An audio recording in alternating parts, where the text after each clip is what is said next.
is there pressure to meet an aesthetic standard within the LGBT plus community? Absolutely. Absolutely. Yeah.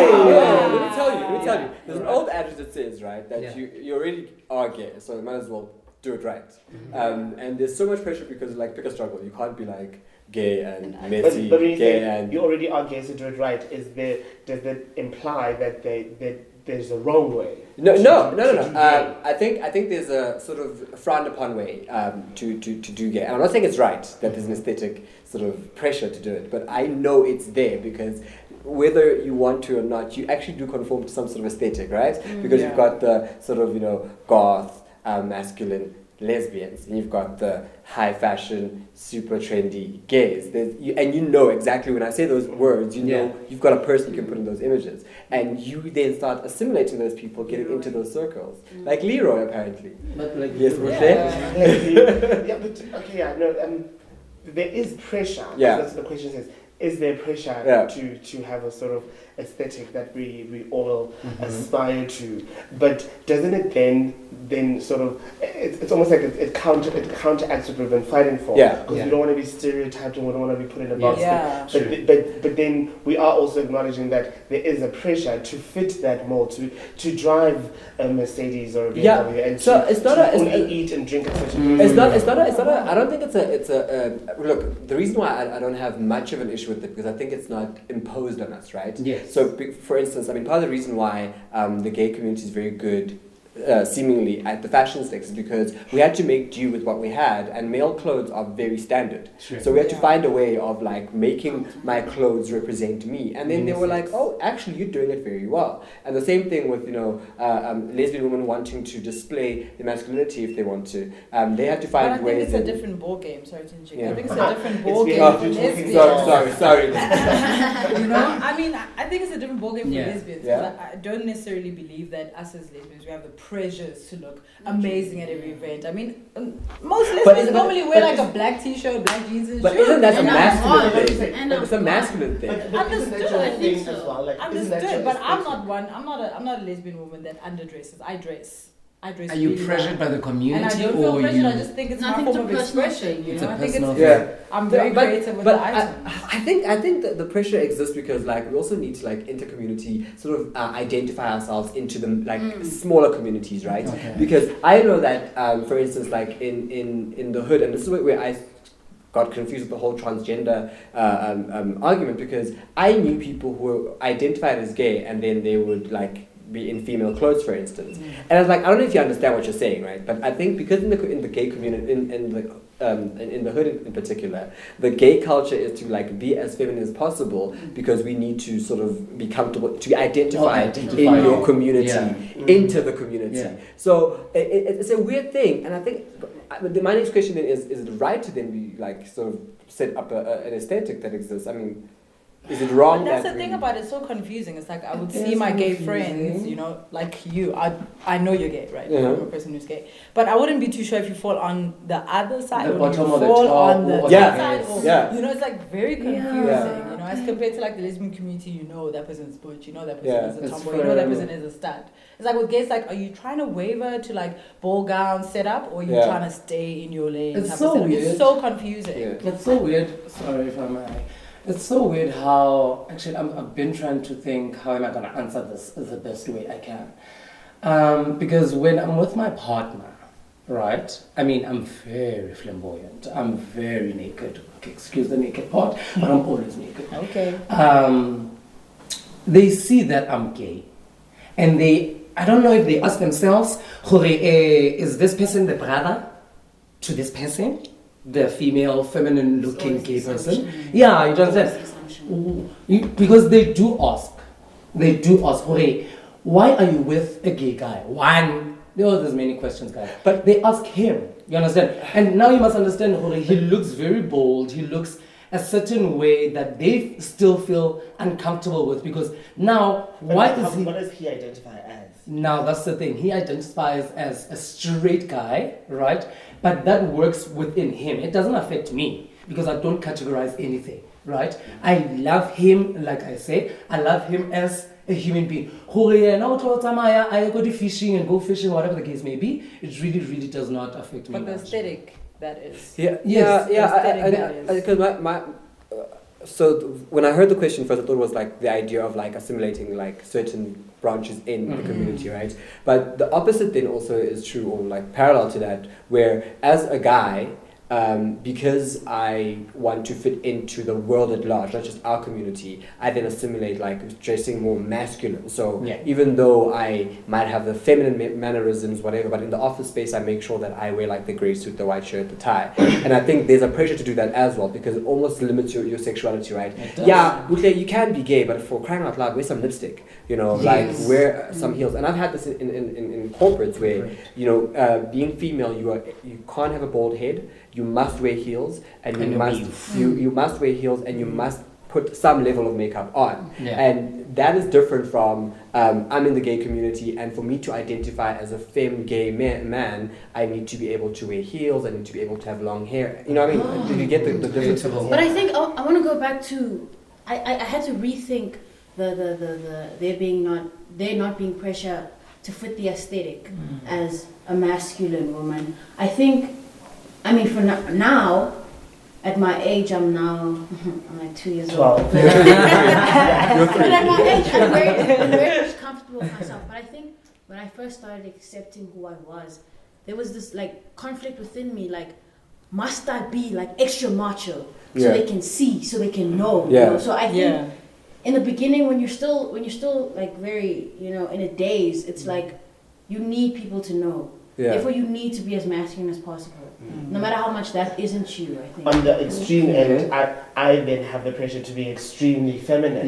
Like I can't even have a day where I just like you want to be a boy. Even a boy. I never want to be a boy. I was never a boy. But I just have a day when I just like want to wear shorts and flip flops. And like a shirt. And, so you always expected to look hot. So, but then I have but also because the question is there pressure to meet an aesthetic standard within the LGBT plus community? I think with regards I get my pressure from cis women.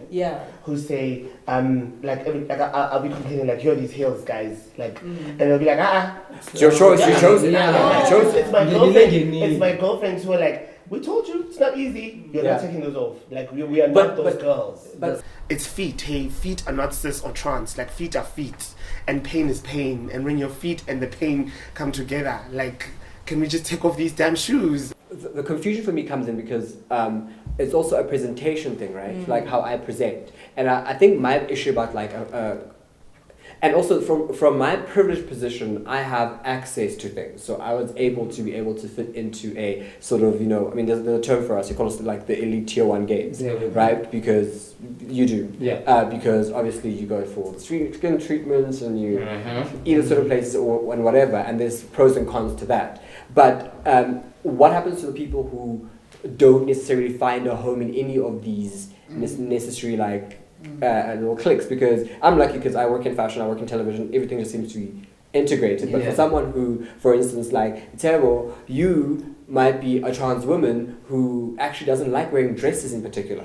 And then now we're like, but then decide where to fall. But that's the thing that I found with like my personal brand. It's like I can't feel comfortable wearing like tights and a crop top like any other honey. But I'd actually really want to wear it. I'd probably want to buy a wig and wear it and fucking rock it. You know what I'm saying? So there's also pressures from my own community. It's like, where do you sit? Where do you fit? Why are you dressing like and this? also have to decide where are you dressing? Like we also force into the community people to fall into your category. Okay, Ditshego, lashes, lipstick, dress, heels, done. The moment you step out of the box that we've put you in the group, we go, now you're trying to eat in the group like bisexual. And so we're saying about you earlier on, because we're talking about the fact that like you seem to fit in everything. Like you dress up, you look good. You dress down, you look good. You match, you look good. Feminine, you look good. Thank you. And it's that would be problematic because people were like... It is. I've got a lot of backlash because of like, you know, being a feminine figure, you kind of like have to brush your eyebrows, kind of like have to straighten them, kind of like have to do your lashes,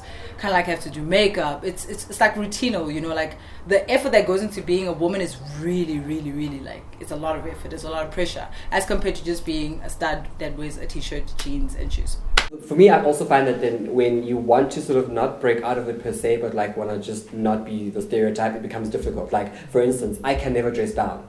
Like, I can never be seen to be dressed down. Yeah. So even when I am dressed down, it has to be sort of designer, fitted, aesthetic of a look. And the pressure that exists there means that even in the straight community, it's how we got the jobs that all gays have, right? Photographer, model, makeup artist, chef, hand model, choreographer, all of them, because those were we modeled ourselves in people, or the professions were seen to be like that because of the people who were in it, who were the gay people. And I think at some point you get to a point where you're like, dude, I'm actually tired. I just want to wear tracksuits, go to the shop and come back. But heaven forbid Ditshego sees me. And then but is the pressure imposed by yourself or is it from the community? I think the community will then reinforce it, because if you get, in my mind, I'm like, if I dress like this and then a tweet goes out and someone says, oh my God, I saw Leroy tore from the floor. He's not the designer gay that you think he is. You know what was ironic with regards to, it's not a straight community, but it was Aries, the hip hop rapper. Apparently they were like in Hatfield and they came out of a polo like 10 man. Yeah. And this is Aries we're talking about. So obviously society was just like trashing him on Twitter. Like, how can you be earning like 80K and you're coming out of a polo with 10 guys? Yeah. It's how society also from a heteronormative narrative kind of projects it onto other communities. So it's like an overlapping kind of narrative. I feel like I'm always pressured, because sometimes honestly I do feel like, okay, now I look scruffy. I mean, this is always there, it will change for now. So sometimes, I don't know if it's self-pressure, but I don't feel misplaced if I want to feel or look like a guy for a day or for a minute, or just because I have a hot boyfriend or whatever. I just want us to be a tennis and a tennis racket type of thing, complement each other.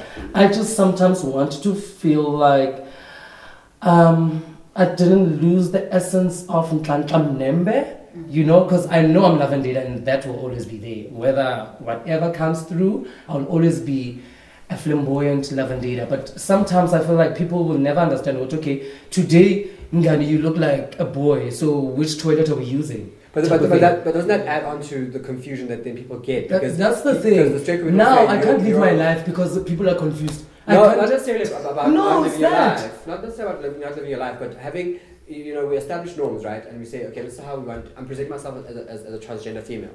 So I'm sitting here and saying, listen, receive me as a woman. And then Ditshego comes out, got your Kati, Leo hoodie, and I'm like, wait. You've been telling me all the time that you're this. Yeah. And now you want me to flip my switch and think about this. So, I mean, I'm not condoning it, but I'm saying that I know that I would struggle with that. So I think it's pretty confusing when you see like a male figure that he comes out as like, a mask, kind of very strong testosterone vibes, and then he comes out wearing a dress and heels. It's kind of like so confusing, like to the mind. And also, just to get back to what you were saying, isn't there like an element of vanity even in adhering to this pressure? Because we, as much as we want to say it's the community that's imposing the pressure on us, we also to a certain degree enjoy having that, especially if it's a good reputation, especially if you're known as a person who who always looks top notch. You yourself also absorb the compliments, and then even when people aren't expecting you to, you yourself are the one that ends up saying, I can't be seen like this, what will they think? No, definitely. I think and we do put quite a lot of our basing ourselves whatever on the community, but sometimes it is personal, like people who you're like personally close to. I don't know if you can relate, Khumo, but sometimes when you're in a relationship or in relation with a feminine girl, and it's like, today I just want to wear a crop top, and it's like, what are you doing? Yeah, exactly. Why you asking me?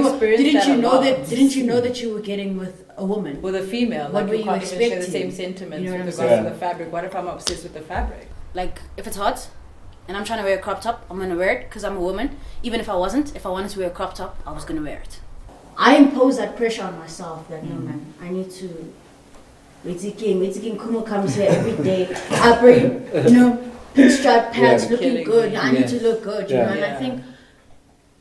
there is the pressure from outside, but I think a bulk of it that we don't realize is like a mountain on the inside. Yeah, I know it's a vanity thing. I know it's a complete vanity thing. I think the amount of time and energy I spend on doing what I do is because I know that I'm held at a higher standard because I put myself there. Because I could have easily, built my career around being this and without all the other stuff. But in the same vein, I think that I also need to constantly exhibit that we're the best of this group. So when I go out there, representative. Yeah. So I want to make sure that when I go out there, when I get out there and people see me and understand me and talk to me, they go, you know what? Actually, you guys know how to put it together. You know, you're gonna make a stereotype about us. We're gonna make sure we do it really well. Like I don't know if I can dress down. I don't know if I can dress badly. But for me, it's the first thing you see when you interact with me, because I'm trying to make you see that there's more to me than just who I sleep with, because that's like 9% of my life, like a really small part of it. But how I navigate the world is not thinking, yeah, I'm straight, so I'm gay, so I need to constantly be thinking about this. And it's always been a question I've had for flamboyant gays to say, do you get to a point where you're like, yeah, today I just don't feel like wearing makeup. Like today I just don't feel like getting into that system of, you know, presenting myself this way, but because I so signed up for this role, I now need to execute it so well, because some of the pressures come in when people say to you, but you said you started saying it, you said you want to be like this, then execute it properly, because we don't have a choice. Yeah, I mean, I don't want acceptance, I'm sorry. And another thing, that's why I'm saying my life has been a book and a half, a whole biography, because I had your straight life, gay, bisexual and gay. And still, till today, people don't understand. And I will put it nicely, listen here, I had true emotions, not problems. I had no problems per se in terms of being pressurized or okay. We kind of like know that you're gay. Like my friends literally found out 2010, end of metric, that I might be gay because one of my friends saw me as a guy. So I was not pressured to actually tell all my friends, well, you know, here's the situation. I kissed a guy, so I feel like now I'm on this journey type of thing. I was not pressured whatsoever. My friends gave us when I wanted to tell them. You know what I mean? Because I felt like I'm not ready per se to be a fully fleshed gay person, but by that time I felt like let's just be Lavendayda and just be okay and enjoy all things. I don't know, I find that a lot of the pressure also comes from the heteronormative society. Yeah. Because 80%. but also I can understand why, because we I don't want to say we're confusing, but it can get confusing. Yeah. You know, when, like what Buhle said earlier about when she assumes the masculine role in a relationship, but then wakes up one day and wearing a crop top. Yeah. You know, I'm not saying we owe the straight world an explanation on ourselves. Yes. Yeah. But we should also be able to understand where why they come from. They are because also you must remember that everything happens according to them from their own reference. Yeah. That's why when they see a gay couple, they ask who's the man, who's the woman, even though it's two men. Yeah. Because and a lot of gay men find this offensive. But I'm always trying to say that they're trying to understand it based on their very limited and vocabulary, and limited vocabulary as well, because they don't have the language. I think another thing is always conforming to something, right? And I think that's what we need to always remember, that whether you're being non-conformist or you're conforming, you're always conforming to something. And what that does is that we find ourselves in these corners because we say so much in fashion that, you know, when you think you're not conforming to a trend, you're conforming to the anti-trend. You know, fashion is so important because it's literally the closest thing to your skin. Like, it's the one thing we see before everything. And because of what you wear, because of how you tailor the billboard that you are, I then receive you by what you're sending out. So if you look put together and you look like you have money, I have every right to assume that you're put together and have money. So it becomes a reference point, and sometimes it's confusing because what is reflected might not necessarily be the truth. I do, however, like the fact that there are certain aesthetics that we associate with certain people. I do enjoy boxes, as backward as that may sound, because when you're in a box, when you are in a box, then we know what you're all about, you know. So I don't particularly enjoy but I mean that's just me. Yeah. The moving from one box to another, the fluidity of it, and the other thing is also when you establish yourself as a certain kind of person. If I am Ditshego and I am a transgender woman and I am like this, I am also, because when I grew up I didn't have role models, I didn't have transgender women to look up to, so I'm trying to be to the others what I didn't have. So for me now tomorrow to like shave my sides Sorry, but for me to do that and to just like wear sneakers, because also when you are a rigid sort of thing, what I'm trying to say is I don't want to betray people who are looking up to me.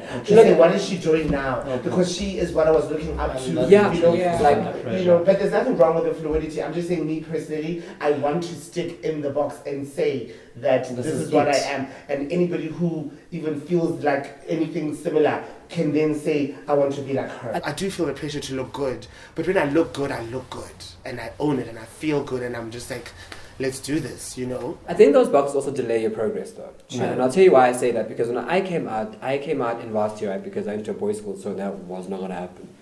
And I remember the reason why I was so afraid of coming out was because I thought that I'd literally have to re-engineer who I was. So I thought about, I have like, and Facebook was really big back then. And you're thinking, I've got like 3,000 people on Facebook. I have to reintroduce myself to them as this new person. Almost as I assume what happens in a transgender person's life. That I now need to say to you, okay, yes, this is what's happening to me right now. And I found that delayed it, because I was just like, not now, because I want to be able to be in a space where I can re-engineer my life without needing external help. My mom, financially, my dad, the community, where I can at least insulate myself with the money and the resources. And I found out only later that I can find a niche market for myself. Not niche, but I can find my place in the world. So yes, I like the boxes very much, because for some of us, it also helps us to go, okay, I'm a Buhle with a bit of Khumo in it. I'm a bit of Leroy with a bit of Ditshego in it. I can start mixing them up as much as I like. But I think also, and it's so crazy because we also then start thinking that people who exhibit a certain type of presentation of themselves are also just getting into the box. Like I would say, Lavendayda needs to be flamboyant because he feels like, well, this is the only place I can fit in, so he has to be extra all the time. And we start then invalidating the fact that this is his personality too. But I think it's also a big thing for people like in the community to invalidate like somebody's kind of subject matter, when in actual fact the person is actually real, like they're being real with you, and that's how you protect your peace. I think it's very important for us as community members to kind of protect that peace, because it's who we are, it's what we're trying to be, and there is a point of reference. There's always a point of reference. Like the other day I saw a tweet where they were like, this is what I look like as a male body and this is what I look like as a female body. But this is the lesbian community. So they showed themselves beat and they showed themselves as a masculine figure, and that was so inspiring, because I'm like, wow, okay, so now we're at the level where we're comfortable enough to communicate about how we feel as feminine bodies and as male bodies. I don't really care about the society and the bashing and so forth. Everything begins from home, and I have the worst background ever. Hence, I chose to be always happy, whether I'm gay, straight, bisexual, green, gold, or silver. I feel like the only pressure I really encountered was when I transitioned from high school to varsity, and I had like the hottest girlfriends, guys. That's some tea for another day. But I had the hottest girlfriends. You must understand, they were all my dolls. I was in the closet. They were all my dolls, so nobody would ask me. They would just say, "Yo, your girlfriend is hot," and then it's done. I really don't have to explain much why or whatever the case may be. So when I went to varsity, oh my gosh, Marilyn Monroe, I became. You understand? Because now I'm seeing a new planet. When I got to varsity, darling, it was Christmas every day. It was Christmas every day when I saw all these men in different colors. Oh! Amazing. So my high school and varsity, I was still in that vicinity, so I had problems in my life. So when I went to varsity, I was in a short. I went super gay. You know when you wake up in the next morning, you're like, oh my gosh, I'm gay. Weave.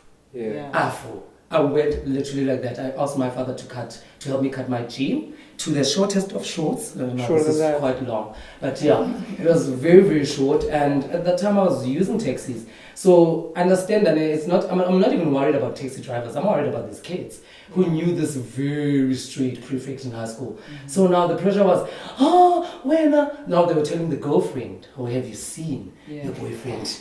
Have you seen Caitlin? Type of thing, you know? And I was not bothered because I made peace with it. I made peace with, okay, they're gonna come for me. So what gear am I gonna always have? And earphones. Shades and earphones help me a lot.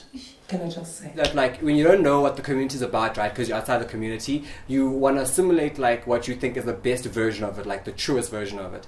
And that is why we find like people who get into like the community will exhibit the most extreme version of it because they don't know sort of their nuances, so they go to the extreme end. I mean, I know I used to be so worried about like not coming off as gay enough, so I wanted to be as gay as possible, and that sometimes became a problem. Personally, my friends, I mean, we're all we appear masculine to the broader society, but I'm a bad. You're bad.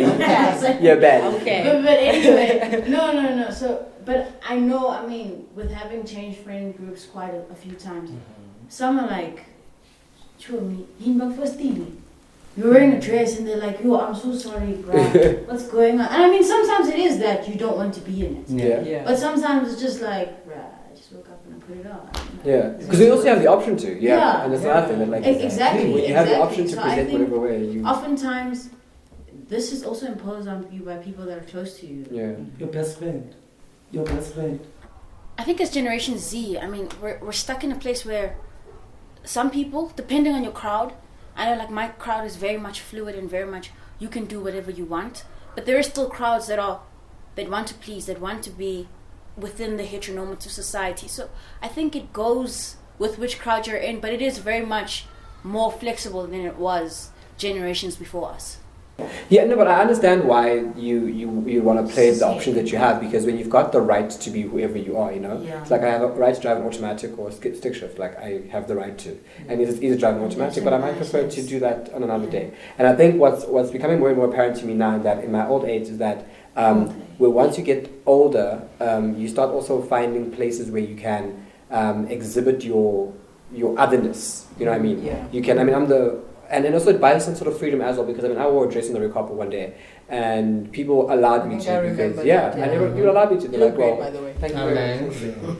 And they allow you to do it because they go, yeah, but you've got the freedom to, because you're also a gay man, so you don't have the shackles of patriarchy holding you back as well, which I really enjoyed, because I mean I look fine in that dress. I think point of reference with regard to Leroy, remember Philippe Mazibuku? Yeah. He was one guy that I felt like really represented gay men in the industry. Besides David Tlale being the first gay designer in South Africa.